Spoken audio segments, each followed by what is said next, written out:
10 years following the Arab Spring and 8 years after the Franco-British-led intervention in Libya, the Tactics Institute returns to the scene of the crime. As instability spreads from Libya to the Sahel and indirectly Europe, we discuss whether there is an exit strategy from the current crisis. To talk about that, with us today, we have Ambassador James Moran, Associate Senior Fellow at the Centre for European Studies in Brussels, who was also the EU Senior Coordinator in Libya during the 2011 revolution, Research Consultant Verity Hubbard, and Professor Michael Barach, Associate Professor of International Security at St. Louis University and the founder and director of Strategia think tank. Good evening to you all. Good evening. Ambassador Moran, between the fall of the Gaddafi regime and the Geneva talks, there were a few conflicts. Given the divisions, what kind of issues were resolved by conflict and what kind of issues are still to be negotiated in Geneva? Well, I don't think much has been resolved by the conflict. In fact, the country is in a worse state now than it was 10 years ago. It might be worthwhile just recalling some of the basics of this, going back to the original sin that you have highlighted in your blurb for this session. Having been on the ground at that time, there are a few things that happened back then which I think are worth just recalling because they still are in play today. The first thing I would say is that 10 years ago when this happened, I didn't have any illusions about the righteousness, as it were, of the intervention that was taken at the time in Libya. There was, of course, Arab League support for it. You had massive domestic support for it. And I well remember the atmosphere in Tripoli in August, September, October 2011, when there was a massive sigh of relief as they rid themselves of the dictator. Everybody back then, of course, was under the illusion, as it turned out, that this enormous solidarity amongst the Libyan people would sort of lead to a natural process of stabilization, democracy, and so on. Of course, it didn't happen. Why didn't it happen? And I think these are questions. That's the real question that we should be looking at because it's still relevant today. First of all, there was an enormous reluctance on the part of the international community at that time to follow through on the NATO intervention. Cameron, Sarkozy, I met them both when they came through Tripoli in October and November 2011, were full of hubris about the fact that democracy was going to bloom. This was a rich country, there wouldn't be any difficulty, everybody was together, and that it wasn't really necessary to do anything other than give them moral support and some development aid. Well, I'm sorry, it doesn't work that way. And they failed once again, and this was the most depressing thing, to learn the lesson of Iraq, which is that if you break it, you own it. And it wasn't just the French and the British, it was more than that. To be fair, the United Nations at the time, back then, was very keen. Ian Martin, who was at that time the senior coordinator for UNSMIL, was very keen to try to get some UN forces in to look after the weapons stocks and so on. And we all of us on the ground realized pretty quickly, as you traveled around in Libya at that time, that if you didn't do that, you were going to have a really serious problem. But it wasn't possible. It wasn't possible because there was this reluctance to follow through with any sort of presence on the ground, any boots on the ground, especially on the part of the Europeans. The Americans were very much in the background, of course, in all of this. They provided essential logistical support, but the Obama administration was not interested in getting involved directly, other than with a few special forces. But there really wasn't much of a push for that. And of course, at the UN, you had the Russians seething and smoldering because they felt that they had been somehow pushed over in the UN when it came to the resolution that was passed authorizing the NATO intervention. So there were spoilers around. In addition, you know, it was very naive of people to think at that time that given that power vacuum, some sort of natural process towards stability and democracy would take place. It didn't happen. And then, of course, as time passed, we got into difficulties in 2013, 2014, come the Syriat agreement. Fast forward to today, because I don't want to go over all of that. I'm sure it'll come up in discussion. It's a very complicated story since 2011. Fast forward to today, and I think the same question is still out there. Who and what is going to help stabilize the country? I don't think it's possible for the Libyans to do it themselves. The country is very badly divided in three parts at the moment. There is a debate going on about whether or not it would be useful, helpful in any way for the international community to re-engage physically on the ground to help with the stabilization of the country. If it is possible to do that in the context of the United Nations framework, which seems to have regained a bit of momentum since the ceasefire was announced about a month ago, which does more or less seem to be holding, in support of the UN, then perhaps it might be possible to do something there. But it would be essential that we also get the Turks and the Russians and the others on board. And it's essential for the Europeans to come together. Europe has been divided for too long on Libya, France and others on one side, Italy, another group on the other, when it comes to supporting the different factions. Europe really needs to get its act together here and speak with one voice. And if it doesn't do it, it's not going to be a player. One good thing, I think, but without wanting to raise expectations too high, is that you have an administration coming in Washington, which is not necessarily going to re-engage or engage in Libya in any meaningful way, at least certainly not militarily, but is very committed to multilateralism. It's very committed to the United Nations and wants to show that the United States is back as a multilateral player. The cost of doing that vis-a-vis Libya, I would estimate, is not that great. There are other issues around the world where it could be far more difficult. But Libya, if the Americans do re-engage, at least politically, not necessarily militarily, that might give a little bit of strength to others, like the Europeans, who would want to try to stabilize things on the ground.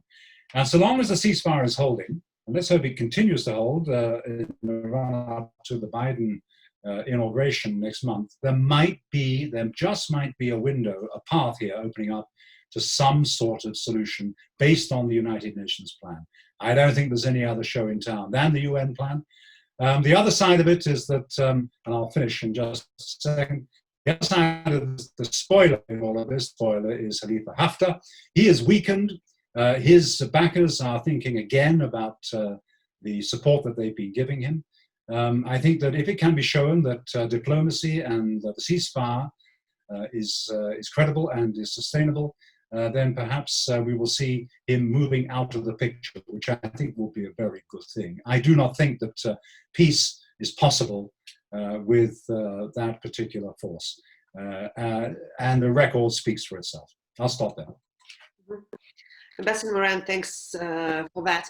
Now, Verity Hubbard, both sides use migration and terrorism as leverage with the West. Now, the question is, are they both playing a part, or is there a side that has more responsibility than the other? And how is that? Thank you, Eleni, and thank you, Tactics, for having me. So when you boil it down, the West's two greatest concerns in Libya are terrorism and migration. The migration file causing alarm in EU countries, and the terrorist threat generating consternation in both Paris and Washington. But it's the convergence of these files and the potential that terrorist groups could infiltrate migrant networks to export jihadi militants to Europe, which is the most pressing fear. I'm going to unravel the various claims asserted by the propaganda machines of the Government of National Accord in the West and the Libyan National Army in the East on terrorism and migration. These narratives have greatly influenced international perceptions about the conflict. So first, how the Libyan National Army leveraged terrorism. Khalifa Haftar's LNA in eastern Libya justified its April 2019 offensive by claiming it was liberating Tripoli and western Libya from terrorism and the tight grip of corrupt and unruly militias, the so-called militia state. Khalifa Haftar has not deviated from this message. And this narrative ultimately helped make Haftar's Tripoli offensive palatable for international actors. It was bolstered by that very famous phone call between Donald Trump and Khalifa Haftar days after Haftar's army had marched on Tripoli. And it works on a number of levels, because for the LNA's Arab allies, Haftar's army is anti-Islamist, and for Western countries, it can be rebranded as secular. However, this narrative does not stand up to scrutiny. The sheer divisiveness of the LNA and the pervasive insecurity generated by the 14-month Tripoli offensive has actually benefited terrorist groups in Libya and created opportunity for expansion. Terrorism in Libya only exists because of the absence of functioning state institutions, and the protracted conflict initiated by Haftar has not helped this peace process. This issue, only the peace process will. The LNA also makes, the LNA claims about the GNA acts in GNA government in Western Libya also lack a huge amount of nuance. The GNA is not an Islamist government, though it does contain some Islamist elements. The GNA security sector is a broad coalition of Islamist and non-Islamist armed groups. Some, such as the Tripoli Revolutionary Brigade, are decidedly anti-Islamist, but others have links with extremist groups, as well as very kind of unsavory disruptors such as Salah Abadi. And indeed, the GNA is characterized by its heterogeneity. However, at the same time, it must also be remembered that in terms of actually fighting Islamic State, it was pro-GNA groups supported by US airstrikes who liberated the city of Sirte from IS control in 2016. The GNA also has narratives to leverage the West, but these are on the issue of migration. The GNA claims that it is the only government doing anything to prevent migrants from leaving Libya to arrive in Europe. Libya lies on the crossroads of the central Mediterranean route, and it represents a departure point for 90% of migrants who are trying to travel to Europe. The EU-funded Libyan Coast Guard outsources the containment of migrant ships, returning migrants to Libyan shores. However, the Coast Guard had received heavy criticism for the human rights abuses for migrants, and GNA-aligned groups also have been involved in counter-smuggling, which has been detrimental to the Coast Guard's enforcement efforts. So this is how the LNA and the GNA exploit the two issues of both terrorism and migration, and how this kind of obfuscates some of the realities on the ground. Let us briefly just quickly turn to the actual terrorist threat in Libya. Libya's geography, with its long Mediterranean coastline and its borders of 6 other countries, means that it's strategically important, and it's also a reason why Libya attracts external jihadi actors. The most recent estimates from US Africa Command suggest that as many as 80% of Islamic State's members in Libya are actually foreign fighters. They are non-Libyan. At its peak, both Islamic State and Al-Qaeda in the Maghreb, AQIM, reached about 5,000 to 6,000 militant fighters. Now that has been reduced to 500 AQIM fighters and around 100 IS fighters. The current state of IS in Libya is that of dormant cells on the western coastal area and a desert insurgency in the region of Fezzan. The conflict has increased instability and security, and it's also introduced new actors onto the scene. Turkey's transfer of thousands of Syrian mercenaries to support the GNA in Libya is a security risk. The Syrians were affiliated with Syrian National Army groups such as the Al-Sham Brigade, the Sultan Murad Brigade, and there were even reports that a designated terrorization was present at the front. Concerns about mercenaries, terrorist elements infiltrating mercenary groups in Libya was raised by the US in a very recent September report. Now the conflict has come to an end, some of these mercenaries will have left Libya, but others may remain, and they may seek to use Libya as a corridor to reach Europe. I think it's particularly concerning that I think it was only 2 weeks ago that Ayman Dean, who was a former Al-Qaeda operative who then became an MI6 agent, revealed that plots had been hatched in ungoverned areas of Libya and also Syria to launch attacks in Europe in response to France showing the Charlie Hebdo photos. So in summary, the migration terrorism nexus, and that's what it really is a serious security concern for the West. But both the GNA and the LNA have successfully used these two issues and the nexus of these issues to promote their causes. Ms. Hubbard, thank you very much for that.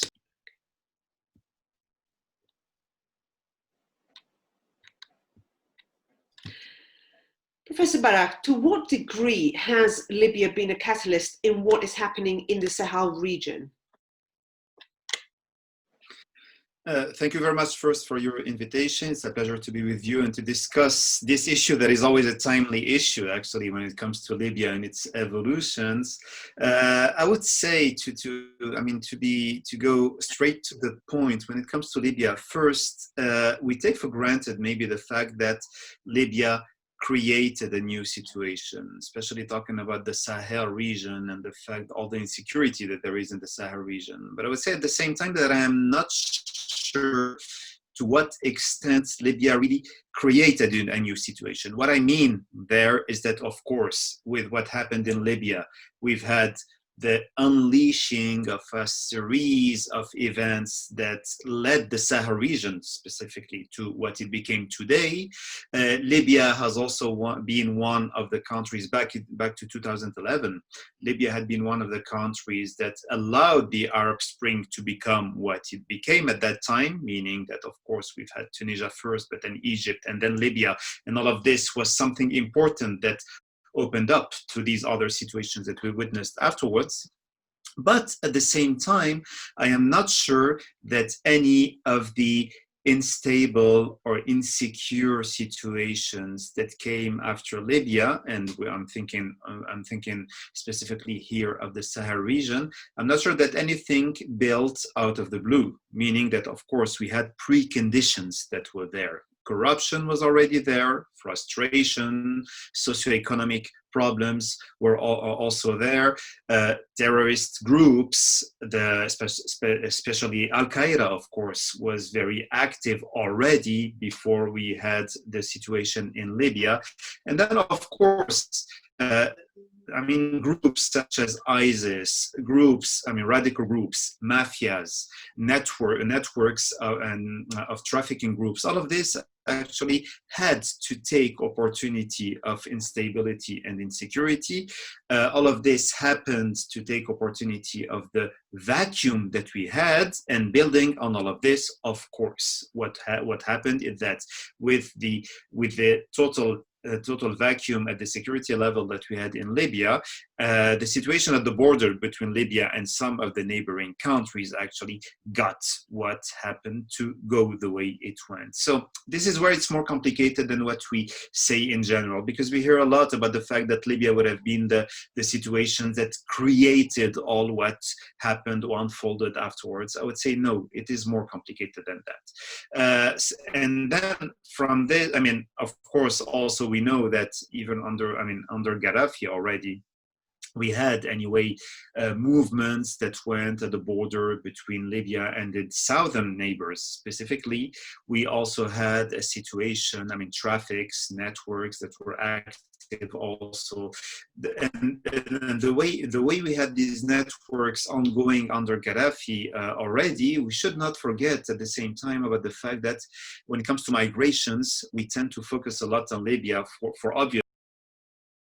Even Gaddafi at his time was playing on this same issue. Gaddafi used to activate this same issue the way Erdogan happens from Turkey today. So there is nothing new, I would say, in this context. It is just that there was something ongoing, and it becomes to have a political vacuum or a security vacuum. And so from here to another point that I think is important, that I will try and mention very briefly, the one also related to foreign actors, because of course, as Ambassador Moran mentioned, there's been a key role for some countries, and specifically when we think of countries such as France, for example, or the United Kingdom, they were the first ones to say, okay, we're going to take opportunity of this situation because we're going to end up with a government that will be more key disagreements over what should be gotten from Libya, the rivalry that we had between European countries themselves. Look at France and Italy, especially now, but also before, when it came to each of them wanting to have access to the energy sector and the contracts of reconstruction. All of this is definitely key in the evolutions of Libya. And the problem is that, reflecting also on one other point that had been mentioned before, the role of the European Union, well, the European Union is definitely not really there, but the problems of the European Union are not new. I remember that in the 2 years that followed, the fall of Gaddafi, I remember talking to these people, these young people that, you know, were part of the civil society that many Western countries were trying to consolidate. Well, they used to say it very frankly, you know, when we work with the Europeans, it is just that they ask us for pages and pages of proof of the fact that we can work on these projects. They want us to justify everything. While when it comes to the Americans, for example, they just come there, they ask us what are our ideas, they just draft these projects and we go for it, okay? So we've had also, when it comes to the know-how, I would say that, yeah, there is more flexibility that has been shown at the non-European level in a context where the European Union has no unity when it comes to the stances of its members, of course. And let us look at France and the way it acts towards Libya or the rest of the region. Well, it is something that takes steps away from what the European Union in itself is saying, I would say, at the official level, at the political level. When we look at the neighborhood policy, it has some principles. When we look at the policy of many European countries, but I'm thinking of France, I could say Italy, the UK, of course, which is still part of the European Union officially. They all have their own specific foreign policy tracks, I would say, and these happen to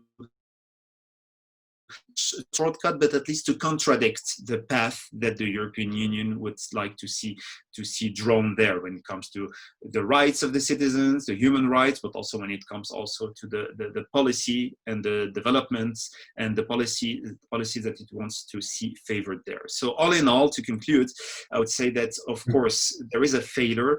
Unfortunately, Libya is going still through evolutions that are very complicated, but whose first victims actually are the people of Libya, which we shouldn't forget about. We can talk a lot about policy and policies, about politicians and politics, but at the same time, the people are paying the price first and foremost. And within all of this, I mean, the good thing would be to turn the words into deeds, meaning to take all the principles that are being brought at the rhetorical level, but by all these countries that are involved in Libya, for instance, and just to say, okay, then put it into application, pour the money where you want to pour it when it comes to the society and the economy and the projects. Allow what you are saying to become a reality. But I think that there we definitely have this gap that has also been mentioned by Verity before, when it comes, for example, to the gap between the East and the West. Well, of course, it is something that is not only about ideology, it is something that also has some political roots and political dynamics that are ongoing there, and that brings us back also to the geopolitical fact, I would say, because the divisions between the East and the West are also divisions between the backers of the East and the backers of the West. And I will stop here. Mm-hmm. Thank you very much for that. I'm just wondering, just to recap this very interesting discussion. You've all said different things about the situation in Libya, and I'm just wondering, where do you see the situation going in 2021? Ambassador Morin. Let me offer one thing, and with apologies if I'm repeating myself. Mm-hmm. I think the best hope we have at the moment for a change in the coming months is not necessarily with the internal situation in Libya, although as the professors pointed out, it's the Libyan people that are front and center in all of this, and it's the Libyan people that have suffered from all of it too. But unfortunately, this conflict has become internationalized to an extent which I think is rather destructive. However, we do have the possibility now of a new element coming into play, which I don't want to overdo this, and I don't think we should, because a lot of people talk about it all the time in different situations around the world. We have an administration in Washington, D.C., which, as I said before, is very, very committed, so it says, to multilateralism, to the United Nations and everything it stands for. Now, One of the things that, as the professor was saying, that needs clearing up in Libya, and one of the reasons why we have a problem there is the lack of effective European intervention in the country, other than some humanitarian operations and some development aid. The Europeans are squabbling amongst themselves. And that is something which I think the Biden administration might well say, well, look here, we are going to support the United Nations, you in Europe support, but we're not going to get re-engaged in a place like Libya. We don't have a interest there. You do it together. Do it now. The support of the UN plan, and we'll do it too. And we'll work in the Security Council and elsewhere to do that and support it not only with money, but also, if at all we can do this, with some sort of physical input. Now, I'm not arguing for some sort of UN or European force to charge into Libya and sort the place out. The time for that passed us back in November 2011. We can't do it now. But some form of reassurance for the Libyans, East, West, I'm not sure about the South, but certainly in the East and the West, coming from the international community to back up the ceasefire and to move on with the UN plan is what I think is now required. And there is, maybe it's an outside prospect, but there is a chance that might happen. This new administration in Washington will be looking for some quick wins. There are two areas in this region where they could have that. One is Libya, the other is Yemen, but we're not here to talk about Yemen. And there I think it might be possible. And with pressure coming from Washington on the Europeans, banging some heads together, perhaps we can see a new element, a new dynamic emerge next year. I don't want to be over-optimistic, but frankly speaking, 10 years on, frankly, it is enough for the Libyans, really. Too much. Thanks. Thank you very much, Lester. Verity Hubbard, your perspective on 2021. I'd like to echo a lot of what Ambassador Moran was saying, particularly about the incoming Biden administration. One of the things that's really characterized this last couple of years of the Libyan conflict has been the absence of America. And states such as Russia and Turkey have come in to fill that vacuum. And that, I think we can all agree, has probably proved to be an unideal situation. So I think the Biden administration will have a huge effect. I think that though the LPDF, the Libyan Political Dialogue Forum, is stalling and there are signs of vulnerability, there was a huge monumentous moment last week when the Libyan currency, the dinar, was devalued. And that will have huge ramifications, especially for tackling corruption, which is kind of one of the issues why you have this plethora of armed groups and militias, which creates insecurity. So in that sense, I am hopeful.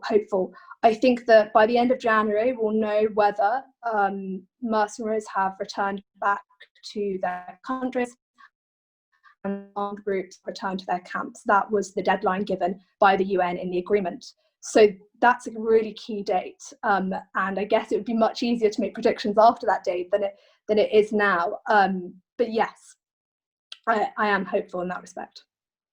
Thank you. Professor Barak.